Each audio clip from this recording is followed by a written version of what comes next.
So, Heather, let's start with North Korea, and then we will make our way back, I guess, through the Middle East to the shores of this country. But give us your assessment of what has taken place. I mean, it seems to me, I remember at the beginning of, or at one point during the Bush administration, and even to a certain extent with the Obama administration, going through a similar dynamic with North Korea. Am I remembering that correctly? You are remembering it exactly right from both administrations. This is a pattern that we've seen over and over, except not with a president tweeting threats like a wild man before. But no, the North Koreans, number one, don't like to be ignored. Number two, don't like to be threatened, which, is a funny combination. And number three, have their own theory about deterrence and want to test it out on every new president that comes along. And like I say, when you add to that a president who is under the illusion that you can, sort of fire some missiles at some abandoned jets on an airfield in Syria, and that gives you instant credibility all over the world, the mix of the two together made a little mini crisis, almost inevitable. And so, who is driving this? In other words, is it basically the game plan where you have a new U.S. president that the North Koreans, and of course this is not just it's also Il, right, his father, have both followed a similar dynamic. Are they driving this? Are they basically testing the U.S., or is it sort of a mutuality to this? Generally speaking, I want to talk in sort of like the non-Trump generic version of this, and then we'll overlay the sort of the Trump dynamic. Yeah, so I that's an important point to stress, that even with Donald Trump in the White House, this is not all about us, and we are not driving everything that happens in the world. The underlying dynamic is that North Korea has tried steadily under multiple American administrations, first to get a nuclear weapon, and then to get more nuclear weapons, and then to get long-range delivery abilities on a nuclear weapon, and to show the world that it has those capabilities and to get credit for them. And that's a dynamic that continues, as you say, unabated, regardless of who's there. The other thing that also continues unabated, regardless of who's there, is that the North Korean regime thrives on anniversaries and special occasions and visitors to the South. So when you combine last Saturday having been I believe the anniversary of the birth of Kim Jong-il, and then you send Vice President Pence to the region to make him kind of a close-up observer, those would have provoked the North Koreans to do some version of what they did under, any president we've had in the last 15 years. So now explain to us the dynamic. I mean, what strikes me about this is that a significant amount of what, and I think this is the general rule, of course, that a significant amount of one country's foreign policy is for domestic consumption.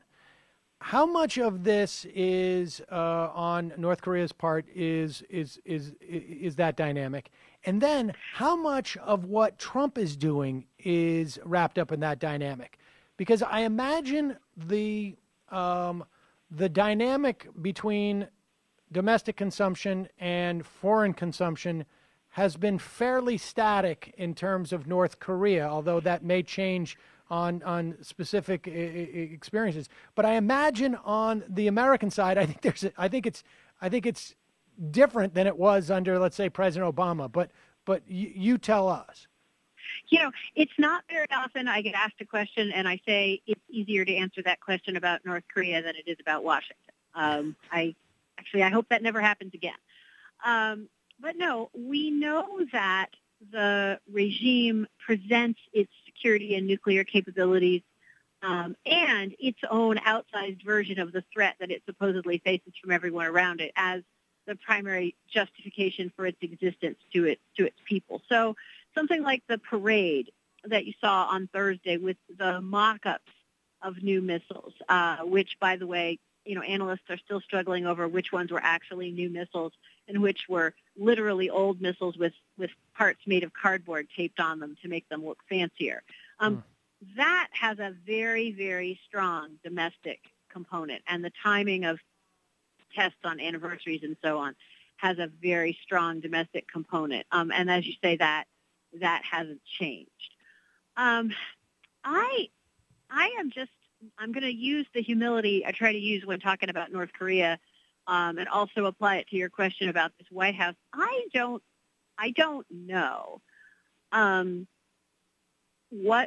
I think in the long run, it's all for domestic consumption, right? Because it's been clear through the campaign that one sort of consistent quality that Trump prizes is appearing strong and being able to present himself to the public as the person who will both tell you how bad the threats are and do something active and strong and not sort of trammeled up with other countries, something unilateral and strong about them. So in the sense that he's winning with his target audience, the more he can do that. In that sense, this is all about domestic politics.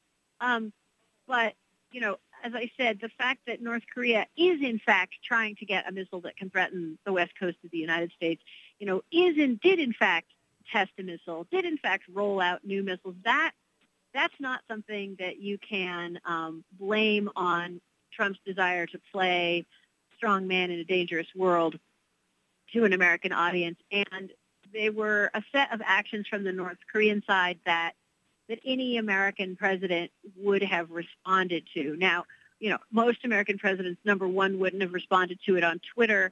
Number two, wouldn't have had three of their cabinet members say three different things about it. And number three, wouldn't have claimed that, wouldn't have felt the need to say, things we just did in Syria and Afghanistan are directly connected to North Korea. They would have allowed the North Koreans either to draw that conclusion or not draw that conclusion.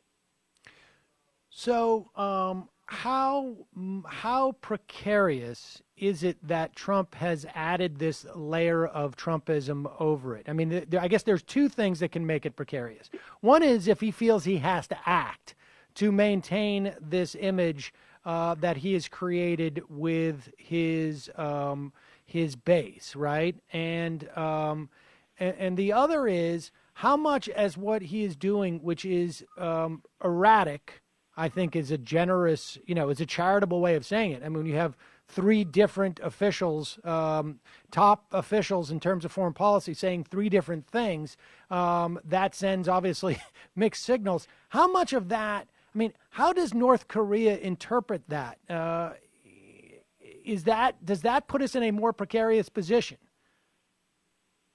The thing that is most precarious about adding a layer of Trumpism over the situation on the Korean Peninsula is that we're so vulnerable to misperception and miscalculation on all sides. A colleague of mine wrote in a piece last month that one of the key challenges on the peninsula is that each actor, so North Korea, South Korea, the U.S., Japan, thinks that it would have something to gain by going first, by being the first to strike militarily. And that is inherently an unstable situation because each side is looking for the indicator that a situation has arisen where it has no choice but to go first in order to preserve whatever its advantages are.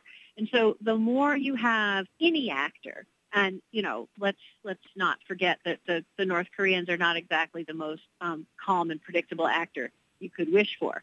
So any actor who increases unpredictability and who seems to really like to threaten the use of force makes the situation more precarious for anybody. And, here's Trump in a week saying, seeming to analogize the use of missiles and bombs in Syria and Afghanistan, sending a carrier group and first claiming that the carrier group was deliberately going right near Korea to send a message. Now, it turns out that the carrier group didn't actually go as close as Trump suggested they were going, which, on the one hand, you should feel good about because it suggests that someone in the Pentagon is still thinking about, what's the distance.